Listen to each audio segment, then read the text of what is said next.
Hello, listeners. Welcome. So, last we left off. In the Simarillion, that is. Mm-hmm. So, we have the creation of the two trees. Telperion, the silver, and Laurel and the gold. And Varda is basically hoards their glowy sap into vats, and based on our waxing and waning of the trees, we have the count of time. So this is the first stage of the trees. And actually a lot of stuff happens in this, so should be interesting. For a while we could we'll just read out of here and we'll decide on our amount of summarizing. I guess I'll start here. Alright.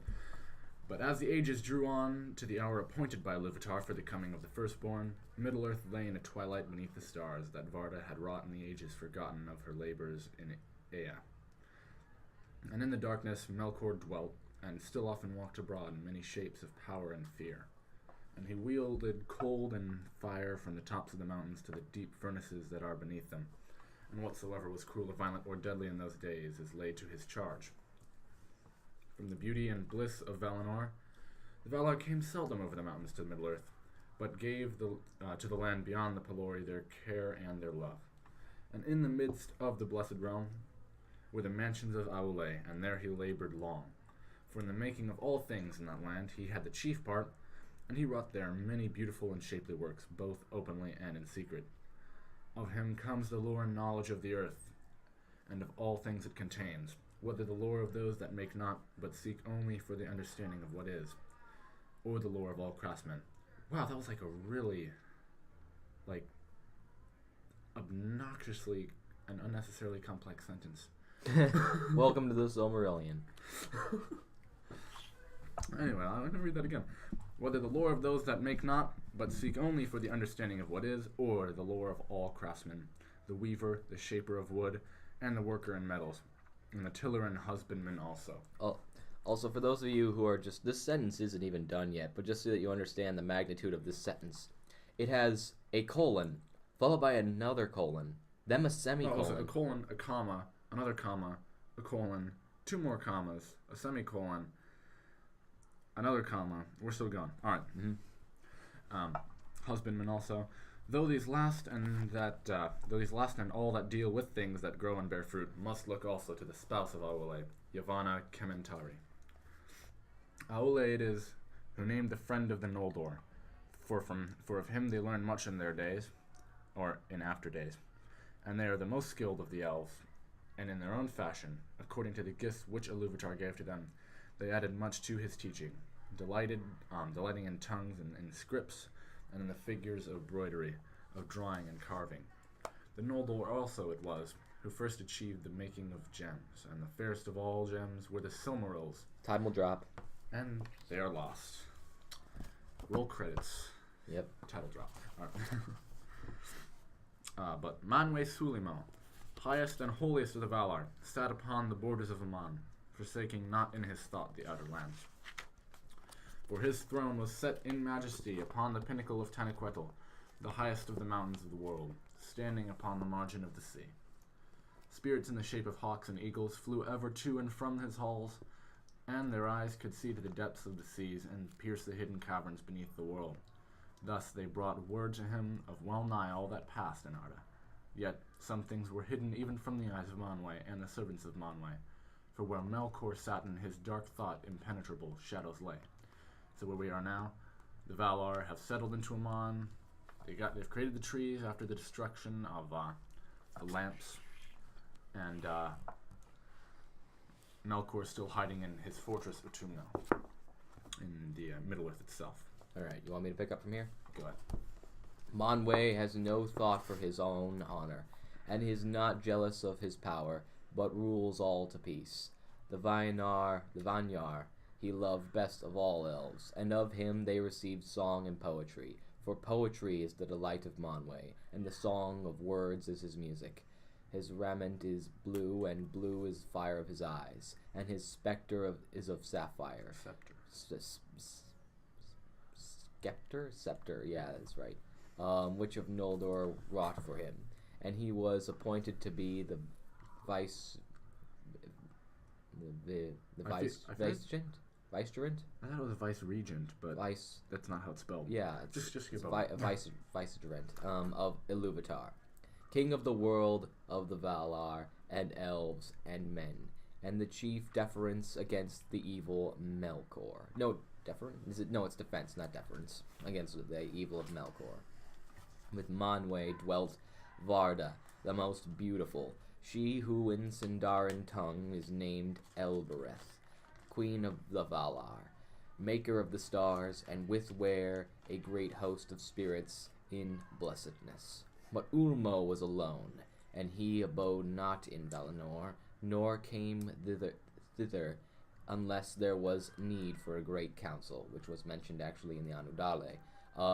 That exact sentence, I think. He dwelt from the beginning of Arda in the outer ocean, and still he dwells there. Thence he governs... Actually, we can probably skip this. It's just kind of repeating. Yeah, it's just is it not? repeating information. Right. Yeah, summarizing here, Omeroe... He gives thought to his music in the deeps of the sea. Mm-hmm, and then you got like all that. Oh, we got some names now. Olse... We have the... we have the Teleri, probably my favorite types of elves. Mm-hmm. They're usually known as sea elves, and they know they know the most about Ulmo. Salmar is one of his Maya who made the horns of Ulmo, and Ose and Uinen, however that's pronounced. They are the Maya that basically manage the coast of Middle Earth, those closer seas. All right, where are we picking up? And thus. All right, top of... The bottom of 40. Bottom of 40, okay. And in... wait, I think our additions might be different here. And thus it was by... And thus it was by the power of Ulmo. Yeah, I think my addition's different, because I got at the bottom, and in the time of dark, Yvanna was also unwilling to utterly... Oh, it's a little bit above that. I'll just pick up. Okay. And thus it was by the power of Ulmo that even under the darkness of Melkor, life coursed still through many secret lodes, and the earth did not die.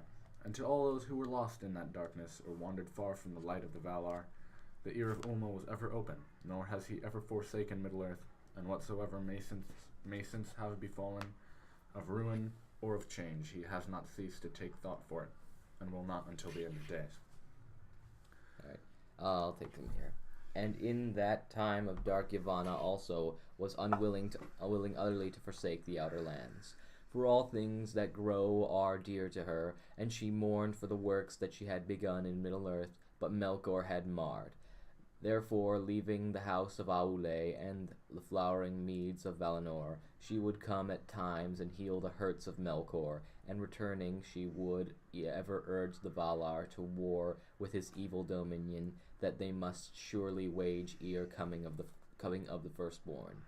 And Orome, tamer of beasts, would ride too at wilds and dark of unlit forests as a mighty hunter. He came with spear and bow, pursuing to the death the monsters and the fell creatures of the kingdom of Melkor.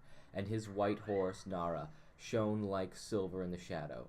And then the sleeping earth trembled at the beat of his golden hooves, and in the twilight of the world Orome would sound the Valaroma, his great horn upon the plains of Arda, where the mountains echoed, and the shadows of evil fled away, and Melkor himself quailed. I'm not familiar with that word, quailed. It's basically like shivering in fear. Yeah, it's kind of what it sounds like. Quailed in Utumno, foreboding the wrath to come. But even as Orome passed, the servants of Melkor would gather again, and the lands were filled with shadows and deceit. It's a pretty badass name for a horse, Nahar. Nahar. Oh, it's pretty awesome, man. Yeah. All right. He begins the next paragraph with "Now all is said," which means that we can say "Now all is said" about this paragraph. Yeah. Now all has been said about the previous paragraph. Now all is said concerning the manner of the earth and its rulers in the beginning of days. So this is basically saying we've covered everything that happens before the elves enter into it. So this should be very exciting now, or not. The children of Luvatar are going to wake, is what this is saying. Yeah. Yeah. So none of the Ainur. They don't want to change anything or add anything at all, because they're all waiting for the elves and men to awaken. Awaken. Are we picking up at? For it is said. For it is said. So, last paragraph opened with "now all is said," and then the next paragraph opens with "for it is said." Yes. All right. For it is said that after the departure of the Valar there was silence, and for an age Iluvatar sat alone in thought.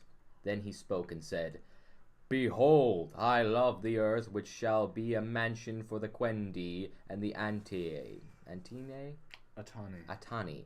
But the Quendi shall be the fairest of all earthly creatures, and they shall have and shall conceive a bright forth more beautiful than any children.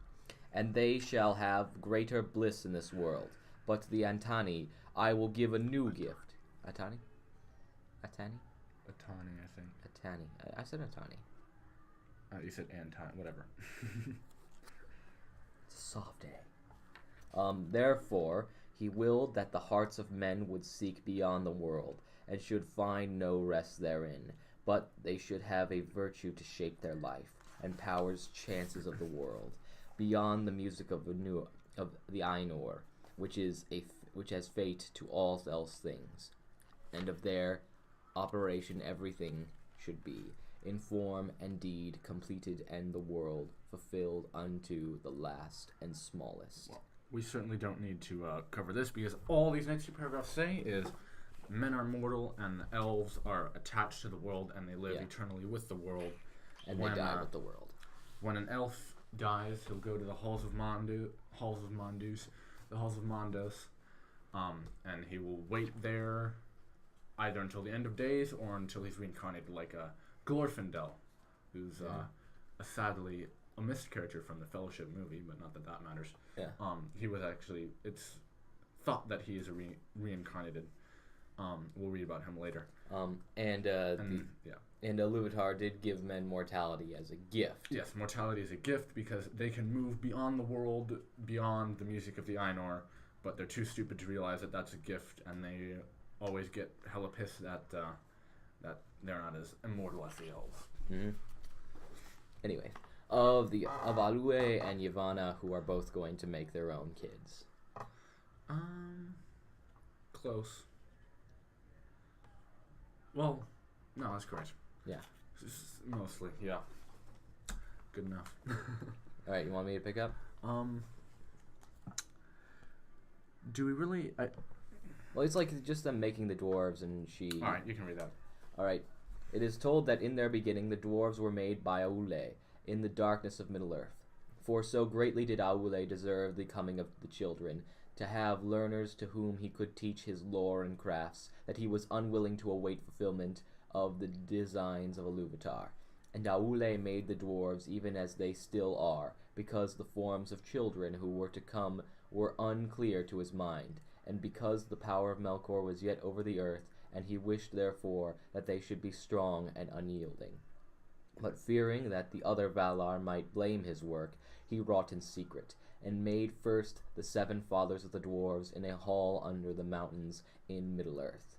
Now Iluvatar knew what was done, and in the very hour that Ule's work was complete, and he was pleased, and began to instruct the dwarves in the speech that he had devised for them, Iluvatar spoke to him, and Aule heard his voice, and was silent.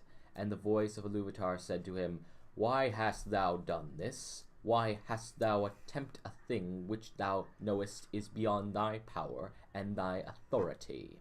For thou hast from me as a gift thy own being only, and no more, and therefore the creature of thy hand and mind can live only by that being, moving when thou thinkest to move them, and if thy thought be elsewhere, standing idle, is that thy desire?" Then Aule answered, "I did not desire such lordship. I desired things other than I am, to love and to teach them. so that they too might perceive the beauty of Ea, which thou hast caused to be. For it seemed to me that there is a great room in Arda for many things that might rejoice in it, yet it is for the most part empty still and dumb, and in my impatience I have fallen into folly. Yet making of these things is my heart from my own making by thee. And the child of little understanding that makes a play of the deeds of his father may do so without thought of mockery, but because he is the son of his father. But what shall I do now, so that thou be not angry with me as forever? As a child to his father I offer to thee these things, the work of the hand which thou hast made. Do with them what thou wilt, but should I not rather destroy the work of my presumption? Then Aule took up a great hammer to smite the dwarves, and he wept. But Iluvatar had compassion upon Aule and his desire, because of his humility, and the dwarves shrank from the hammer and were afraid, and they bowed their heads and begged for mercy. And the voice of Iluvatar said to Aule, Thy offer I accepted, even as it was made. Dost thou not see that these things have now a life of their own, and speak with their own voices? Else they would have not flinched from thy blow, nor from any command of thy will. Alright, so that's probably one of my favorite passages involving Iluvatar. Also, the fall of Numenor is one later. But, it shows he's not a complete dick like other gods in real-world religions. Yeah. He actually has compassion to some degree, being a universal, all-powerful being. But, so, he created the dwarves too early, and he gives them life in pity to Aule, and the condition is they have to sleep underground until after the elves and men are awakened, and then they can awake, because they can't come before the firstborn. That's why they're called the firstborn. Yeah. And anyway, the most famous of the seven fathers of the dwarves is Durin, and they actually end up awakening under Mount Gundabad, which, if you know your Middle-earth geography, that is in the northern Misty Mountains, and that's occupied by orcs. So it's sort of like a crusades. This is sort of crusade kind of period between the dwarves and the orcs over Mount Gundabad, because it's a very religious place for the dwarves. Right. And we don't necessarily have to read through the part with Yvanna. Yeah. Because honestly, it's basically the same thing. Yeah, it's just the same kind of story, but with ents. Yeah, she's upset because Melkor keeps corrupting her work, and she wants to protect the trees, and she predicts that the men will chop them down with no remorse, and she wants to build defenders of the trees. And Iluvatar gives her leave to make the ents. Yeah. And if I may say, in my edition, on page 46, there's a bit of an error with the spacing, because Manwe and Awoke is way too close. No, me too. Ah. Yeah. Alright. Well, basically, Iluvatar has given both of them mercy and pity, and allowed them to create their respective children, I guess you could say. Yeah. Does Manwe create eagles in this? No, eagles. Manwe's eagles are Maiar in the shape of eagles. Ah, because he mentions the eagles in this last paragraph. Yes, they're not his creations. Yeah. But Melkor did end up creating dragons as a failed attempt to recreate eagles. To copy eagles, yes. Yeah. Alright, so I shall climb the trees of the Kementari, the eagles of the king may house therein. And what she's saying there is that she wants the eagles to be to live in her trees, but Iluvatar says no, they live in the mountains. You can't build giant mountain-sized trees because that'll be too awesome. Yeah, man. You can only have one of those. Alright, so we've concluded our that gets us right to the coming of the elves and the captivity of Melkor. For me, that's kind of the end of the introduction. We have Middle-earth is how it's going to be, except for a couple changes for quite a while. Yeah. And our events are really going to begin. I know that's what we said last time. I think I said that last time. But, yeah. We're going to get into action next time. Alright. Tune in next time to receive Chapter 3, The Coming of the Elves and the Captivity of Melkor.